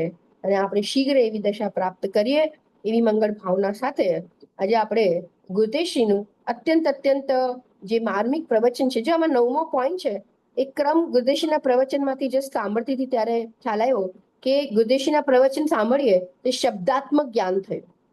શબ્દ સાંભળે ને, જ્ઞાન, જ્ઞાતા, જ્ઞેતા, શબ્દ, પછી શબ્દાત્મક જ્ઞાનનો અર્થ સમજ્યા, જે રીતના કરતા કર્મ ક્રિયાનો અર્થ કર્યો ને ગુરુદેવશ્રીએ કે સ્વતંત્રતાથી પોતાનું કાર્ય કરે, તો શબ્દ સાંભળ્યા પછી એનો અર્થ, ઓહો, અચ્છા, આ કર્તાનો ખરો અર્થ એ છે, અર્થ મીનિંગ. તો શબ્દાત્મક જ્ઞાન પછી અર્થાત્મક જ્ઞાન, એવરીથિંગ ઇઝ ઇમ્પોર્ટન્ટ. અગર શબ્દ જ કાને નહીં પડે તો અર્થ શું સમજાશે, ને ભાવ શું સમજાશે, ને વિચાર શું કરશે, પ્રયોગ શું કરશે? તો એવરીથિંગ ઇઝ સો ઇમ્પોર્ટન્ટ કે શબ્દ એટલે ગુરુદેવશ્રી ને શબ્દ એટલે ગુરુદેવશ્રી શબ્દ ત્યાંથી જ ચાલુ કરતા, આપણા પુણ્યના ઉદયની મહિમા કરતા. શબ્દ કાને પડે છે તમારો ભાગ્ય છે, જેના કાના શબ્દ નથી પડતા એ કેવો દુર્ભાગ્ય, એટલે કેટલા એના દુર્ભાગ્ય છે. અને કે તો શબ્દાત્મક જ્ઞાન પછી અર્થ, તો આપણે કર્તા કર્મ ક્રિયા, જ્ઞાન જ્ઞાતા ગે, ધ્યાન ધ્યાતા ધે, અને સ્વરૂપાચરણ ચારિત્ર, સ્વરૂપમાં ચરવા વાળી પણ નથી, તો એનો અર્થ સમજ, અર્થ સમજીને ઓહો ઉછળી જાય જીવ એનો ભાવ સમજતા, જે સ્વસ્તિ શબ્દ સાંભળતા તારું અવિનાશી કલ્યાણ થાવ, તો એના આંખમાંથી અશ્રુની ધારા વહેવા લાગી, અને એને ભાવાત્મક એને ભાવ ભાષણ થયું. તે ભાવાત્મક જ્ઞાન, આપણને ભાવ ભાષણ થાય કે હું આત્મા, ગુરુદેવશ્રી મને ભૂલેલો ભગવાન કહે છે. તે ભાવ, એક એક શબ્દનો ભાવ સમજાય, એનો ભાવ સમજાતા એના પર વિચાર, ગંભીરતાથી એના પર વિચાર ચાલે, અને વિચારાત્મક જ્ઞાન પછી પ્રયોગાત્મક જ્ઞાનની દશામાં જીવને લઈ જાય છે. કે પછી કોઈ ઉદય પ્રસંગ, ઇષ્ટનો વિયોગ, અનિષ્ટનો સંયોગ, શરીરમાં કોઈ વેદના, કોઈ રોગ, અને એવા પ્રકારની કોઈ પણ વિપરીત પરિસ્થિતિ બને, તો એ વિપરીત પરિસ્થિતિમાં એ જીવનો પ્રયોગ ચાલે, પ્રેક્ટિકલ એપ્લિકેશન. અને એમ કરતા પછી એ નિર્વિકલ્પ દશા એટલે નિર્ણયાત્મક, નિર્વિકલ્પાત્મક નિર્ણયાત્મક છે શબ્દ, આ થોડું કરેક્ટ કરી લેજો. નિર્ણયાત્મક જ્ઞાન, અને એ જ નિર્ણયાત્મક જ્ઞાન એને અનુભવ સુધી લઈ જાય છે. આજે આખી આ વાત આવી. હવે કોઈ આગળ પ્રશ્ન હોય તો આપણી પાસે 2-3 મિનિટ છે, પ્રશ્ન હોય તો. કોઈ બી મુમુક્ષુને પ્રશ્ન છે આજના પ્રવચન સંબંધિત, એ હેન્ડ રેઝ કરી શકે છે. તમને અનમ્યુટ કરશો અમે. જય જિનેન્દ્ર. જય જિનેન્દ્ર. હા, હવે આમાં જે કર્મ અને ક્રિયા છે એમાં શું ભેદ છે એ પેલા એક સમજાવી દો. આપણે વાત કરી ને હમણાં જ આપણે એનો ખુલાસો કર્યો. હા, કર્મ એટલે કાર્ય પ્રગટ થયું, કર્મ એટલે જે કાર્ય પ્રગટ થયું, અને ક્રિયા એટલે જે પરિવર્તન થયું. જેવી રીતના 9 નંબરની પર્યાયનો વ્યય થયો અને 10 નંબરની પર્યાય ઉત્પન્ન થઈ, તો ધેટ ટ્રાન્સફોર્મેશન એટલે જે પરિણમન થાય છે, બદલાવ, એને કહેવાય ક્રિયા. એ જે ક્રિયા થશે તો કર્મ પ્રગટ થશે. એટલે ક્રિયા પણ વસ્તુનો સ્વભાવ છે. જે રીતના કરતા કર્મ, જે આદિ જે ષટકારક પણ છે એમાં પણ લગાડી શકો. કે જે કર્મ એક પછી એક થાય છે એ ક્રિયાત્મક છે, એટલે બદલાવ. ગુરદેશી પણ આજે એનો ખુલાસો કર્યો કે જે બદલાવ અંદરમાં થાય છે એ ક્રિયા છે. જે બદલાવ થાય છે ક્રિયા, અને જે કાર્ય પ્રગટ થયું એ કર્મ, અને સ્વતંત્રતાથી જેણે કર્યું એ કર્તા. ખ્યાલ આવે છે? અને પછી એ ધ્યાન ધ્યાતા ધ્યેયની વાત કરી. બરોબર છે. એટલે પ્રયોજનભૂત જે કાર્ય છે, કરવા યોગ્ય કાર્ય આત્માનું, એ કર્મ, અને જે બદલતું પરિણામ છે, જે દ્રવ્યત્વ ગુણના કારણે કન્ટિન્યુઅસ બદલે, એને પેલું. યસ. કારણ કે અગર બદલાવ નહીં હોય, ક્રિયા નહીં હોય, મિથ્યાત્વનો ભાવ તો એને સમ્યક્ત્વ નહીં થાય. સમજાય બરોબર છે? છે. 9 નંબરની પર્યાયમાં મિથ્યાત્વ છે ને 10 નંબરની પર્યાયમાં સમ્યક્ત્વ થયું. તો એ જે પરિણમન થયું, બદલાવ થયો એ ક્રિયા, અને સમ્યક્ત્વ થયું એ કર્મ, અને સ્વતંત્રતાથી પોતે આત્મા જ કર્યું એટલે આત્મા જ કરતા. એમાં દ્રવ્ય પર્યાય કેવી રીતે બેસાડશું? બીજો પ્રશ્ન, કે આત્મા જ કર્મ, આત્મા જ કરતા, અને આત્માનો ભાવ તે ક્રિયા. આમાં બે અપેક્ષાથી, બહુ સારો પ્રશ્ન છે, બહુ સારો પ્રશ્ન, માર્મિક પ્રશ્ન છે. દ્રવ્ય પર્યાય કેવી રીતના ઘટાડશું? તો આમાં બે રીતે દ્રવ્ય આમાં ઘટિત થશે. એક દ્રવ્ય પર્યાયની વચ્ચે ઘટિત થશે, અને એક સૂક્ષ્મ જે શબ્દકારક એક જ સમયની પરાકાષ્ઠા, સમજાય છે, જે એક જ સમયની પર્યાયમાં કર્તા, કર્મ, કરણ, સંપ્રદાન, અધિકરણ, તો એક જ સમયની પર્યાયમાં પણ ઘટિત થશે, અને દ્રવ્ય અને પર્યાય વચ્ચે પણ ઘટિત થશે. અગર દ્રવ્ય પર્યાય વચ્ચે ઘટિત થશે તો દ્રવ્ય કરતા છે, પર્યાય એનું કર્મ છે, સમજાય છે, એનું સાધન, એટલે એ દ્રવ્ય પર્યાય વચ્ચે કરતા કર્મ આદિ ઘટિત થશે. ક્રિયા પર્યાયમાં જ આવશે, કર્મ અને ક્રિયા બે પર્યાયમાં આવશે, અને આત્મા કરતા એ દ્રવ્ય. જે પરિણમન થયું એ પર્યાયમાં થયું, જે કાર્ય પ્રગટ થયું કર્મ એ પર્યાયમાં થયું, એટલે ક્રિયા અને કર્મ એ પર્યાયમાં આવશે, અને દ્રવ્ય એનો કરતા છે, કોઈ પરદ્રવ્ય કરતા નથી, જીવ જ કરતા છે, જીવમાં સમ્યક દર્શન થાય છે, તો એ આવશે કરતા દ્રવ્ય. તો એ રીતે એ દ્રવ્ય પર્યાયમાં ઘટિત થશે. અને અગર દ્રવ્ય ના કરતા સિદ્ધ કરવો છે તો એક જ સમયની પર્યાયમાં કરતા, કર્મ, ક્રિયા, એ પર્યાય જ કરતા, એ પર્યાયનું પરિણમન થયું એ ક્રિયા, અને પર્યાયમાં કાર્ય પ્રગટ થયું એ કર્મ. તો એ રીતે એ અભેદ ષટકારક એક જ પર્યાયમાં ઘટિત થશે. હવે ત્રીજો પ્રશ્ન, કે એ કરતા, કર્મ અને ક્રિયા એ ત્રણે તદ્દન અખંડ અને અભિન્ન થઈ જાય છે.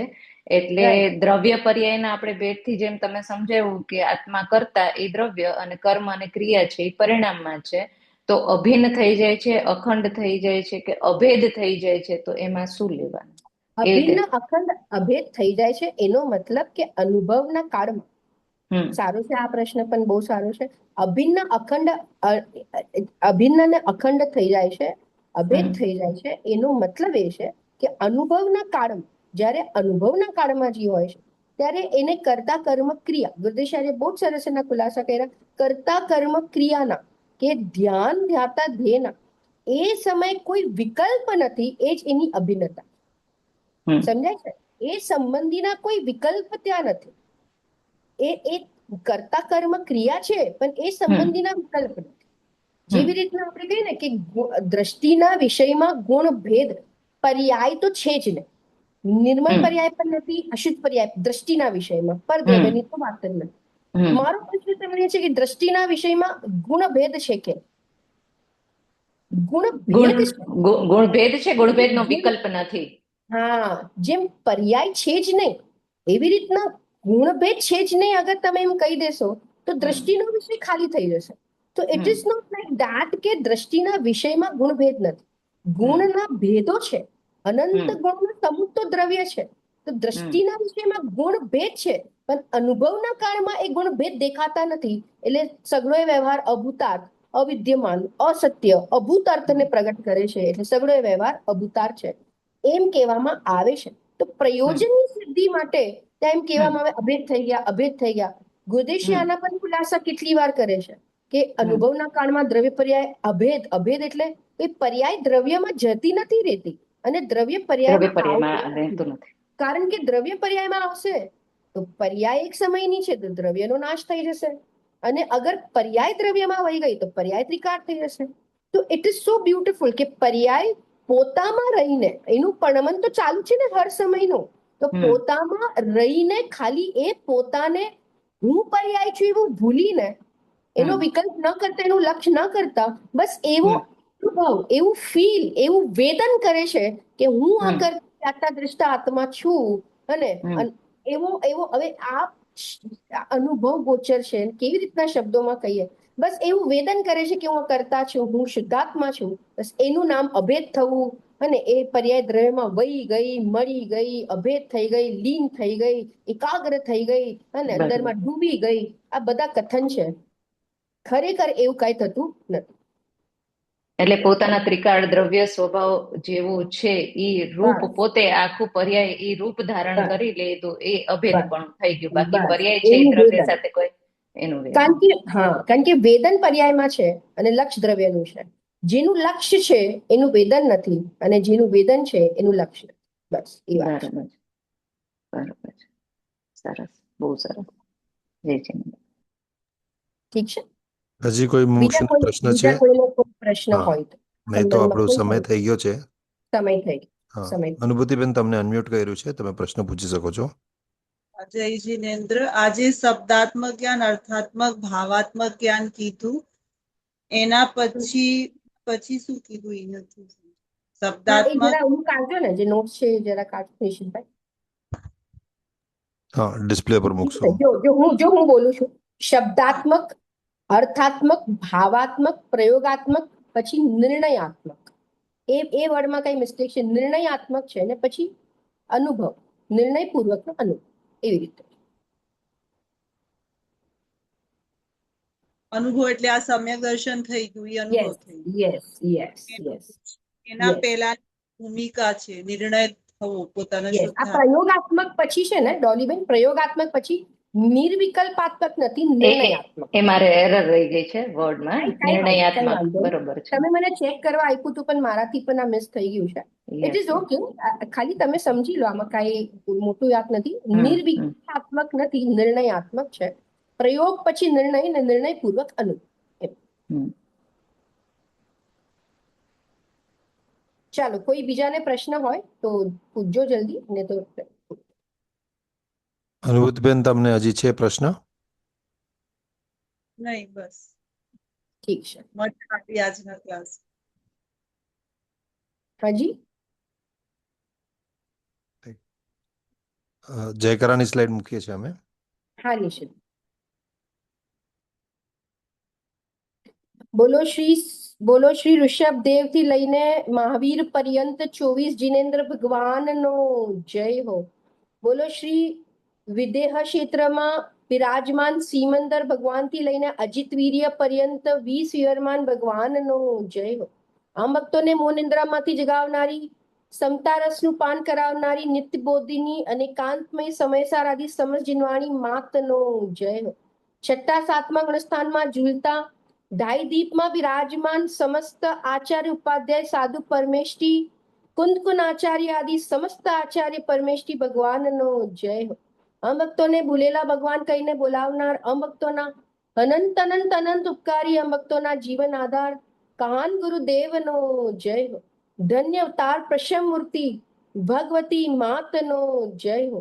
સુવર્ણપુરી ધામમાં વિરાજમાન સમસ્ત દેવ શાસ્ત્ર ગુરુ ભગવાનનો જય હો. સત્ય સનાતન સ્વાનુભૂતિમય વિતરાગ દિગંબર જૈન ધર્મનો જય.